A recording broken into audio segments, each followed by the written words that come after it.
So the Pop Century Resort is broken up into 5 decades: the 50s, the 60s, the 70s, the 80s, and my favorite, the 90s. Now, this value resort also has access to Disney's Art of Animation Resort. You guys can see, you can walk over the Hourglass Bridge and take this Skyliner over to Disney's Hollywood Studios or Epcot. Adjacent to the pool bar and the food court, we have our first statue. We have Goofy here. Looks like he's hanging 10 with his surfboard, and I guess he's gonna fit it on his Corvette. Not sure where it's gonna go just because it's such a compact car, but definitely a great photo spot. Maybe you want to put yourself on Instagram. This is the place to be. So first up, we have the 70s, and this part of the resort is filled with gigantic foosball players. I guess that was a thing back then. And of course, one of the buildings are called discotheque. And then we have a giant big wheel, which all I can think of is Honey, I Shrunk the Kids, but that's an 80s movie.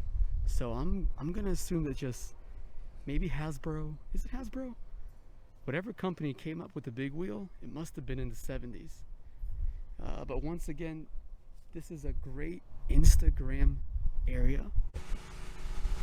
So coming to you this spring 2021, the Pop Century pool is being resurfaced.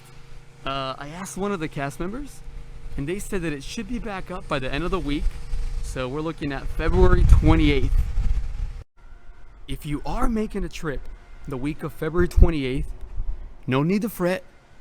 Just take a stroll over to the 80s where the floppy disk pool is definitely open and ready to have a great time. And right across from the rooms is this gigantic computer monitor. And amigos, you can see it has Disney's Animal Kingdom as a headline. And that's because the park actually first opened up on Earth Day 1998.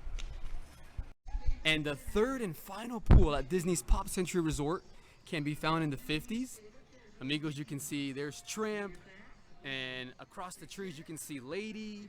And this pool is shaped like a giant bowling pin, which I couldn't see from the bottom, but it looks to be hopping. I mean, I see recreation lifeguards down there, and looks like they're doing a trivia game, and it looks like a really fun pool to be at. So another cool fact about the 50s is the Disney Skyliner.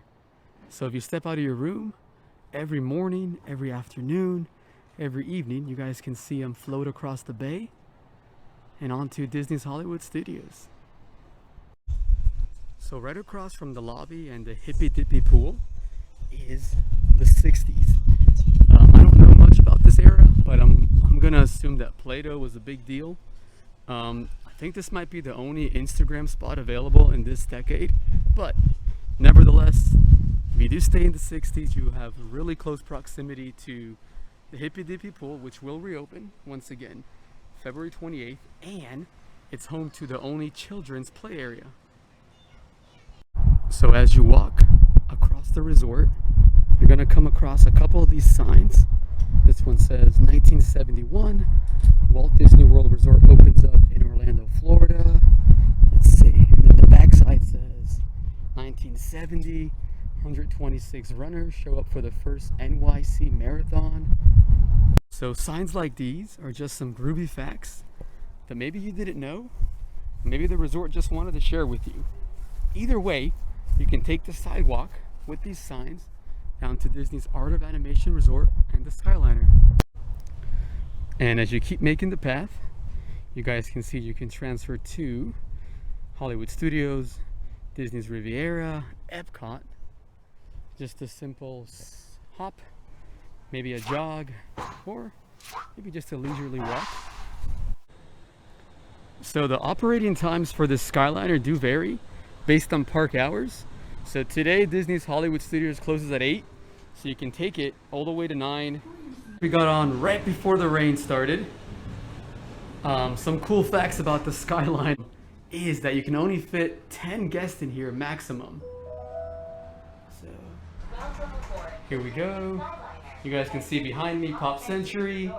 We were just standing right above that yo-yo. And I just love going on this thing.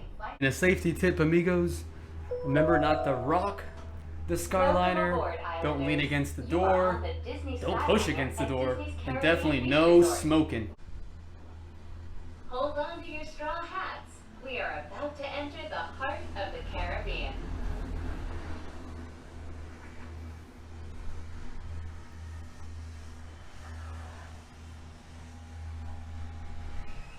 We are now sailing over Disney's Caribbean Beach Resort, home to a collection of tropical villages inspired by the